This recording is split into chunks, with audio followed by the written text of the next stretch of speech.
results. But here's another thing they're requesting. All documents and communications related to the mental stability of Donald Trump or his fitness for office. I will ask you first, and then Frank, what all of that says to you. Well, boy, Joy, that may be a lot of documents. Yeah. Look, I think this is really significant. I think it underscores the seriousness of the inquiry that the January 6th Commission's looking at, particularly when you view it in light of yesterday's order, which was to a bunch of telephone companies to require them to preserve all their electronic data about communications involving January 6th, including with members of Congress. And it's significant. You know, we haven't had a hearing since the police officers testified about this, which was so moving. And I think the investigators have taken a pause and said, what do we now need to know? And I think the most significant thing you see in today's requests is that it gets to the heart of something that you and I have both talked about in the past, a fear that Donald Trump used the Justice Department as a coup agent or tried to use it. And so we need to know what was the pressure he tried to put on the Justice Department and what was the response. Because the Trump Justice Department basically was a blank check for Donald Trump throughout his presidency. But all of a sudden, you have them finally saying, finding a little bit of a spine and saying no. Gosh, how significant must have those demands have been on the Justice Department for even them to say no to Donald Trump? And, what does it say to you as an investigator, a former investigator, Frank, that they're looking for these groups? We knew the names of them, the Proud Boys, these violent groups like the Proud Boys, the Oath Keepers, the Three Percenters, and their connections and their communications regarding 2020, and looking for that information from the White House. What does that tell you? And also, what does it tell you that they're also looking for information on Trump's mental stability? It's very interesting. As Neil said, it is the first significant sign of life we've had from the Select Committee following the compelling testimony of the police officers. This is a very broad records request, and I want to try to set expectations here first. Let's remember that the former president was not someone who engaged in email communications, so let's not get excited that we're going to find some smoking gun email communication.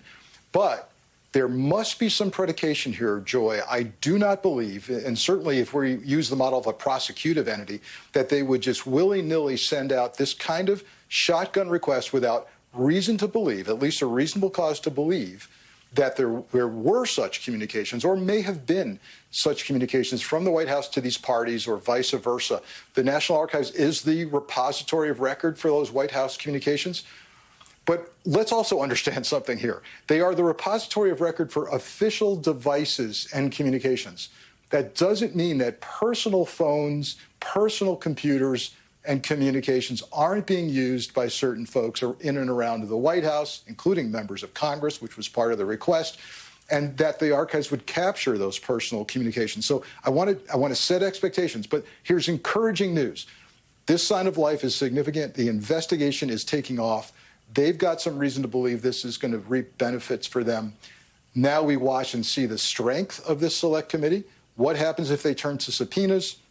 How long is it going to take the National Archives to respond to this massive request? Are they properly staffed? Can they do it in 2 weeks? I say no. Well, and you guys have both been you're gentlemen. So you guys didn't really touch the mental stability thing, either one of you. But I'm going to come back to you on this, Frank, because when you're talking about autocrats, in general, you talk about people who we tend to think of as quote-unquote madmen, right? It's sort of a kind of a way that we refer to them. But if you're asking for records related to someone's mental stability, that indicates, at least to me as a layman, that you're questioning whether there were communications about whether the president of the United States was mentally stable. That seems significant to me, and I just wonder, to you, does it to you? Yeah, on the theory that they would not send out this kind of fishing expedition request, I believe this signals they've got some predication to believe this was discussed. And here's how it might be in proper context. You understand that they've requested records that indicate what the president might have been told about the actual election results, right? And he may have been warned, don't go there. These are certified results, my friend. And if he kept pushing back and making stuff up, that would be indicative, perhaps, of a diminished mental state. I think they've got some reason to believe that kind of thing was discussed. Speaking of mental stability, and just, well, I shouldn't even make that my segue. I want to ask you about another person that's sort of not tangentially, but sort of involved in this as well. Sidney Powell. This is a separate thing. This is a federal judge in Michigan who sanctioned several pro-Trump attorneys, including Sidney Powell and Lynn Wood, ruling that the attorneys should face a range of punishments, including undergoing legal education, potentially facing disbarment, saying that their lawsuit about the election was a historic and profound abuse of the judicial process. Neil, that seems pretty strong language. Is that the kind of, are we starting to now see that the consequences, at least maybe not for Trump, but for his lawyers, are just going to keep getting more severe?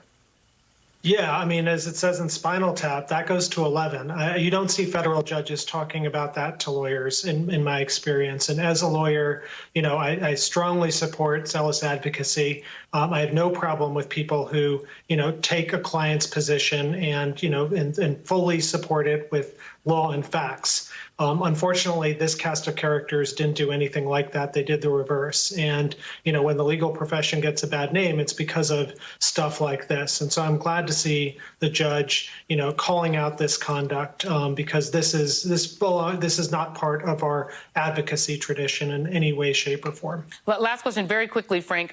We now know that the officer who shot Ashley Babbitt, he's going to reveal his identity in an NBC News interview with our own Lester Holt. This comes after he was exonerated by Capitol Policing. The actions of the officer potentially saved members and staff from serious injury and possible death. Because you've been in a law enforcement role, I just want to know what you think of this officer coming forward. Yeah, real quickly, I am intrigued and slightly concerned. I am monitoring communications by violent extremists. They want this guy. They want to find out who he is. Many of them already know his identity is all over extremist sites right now.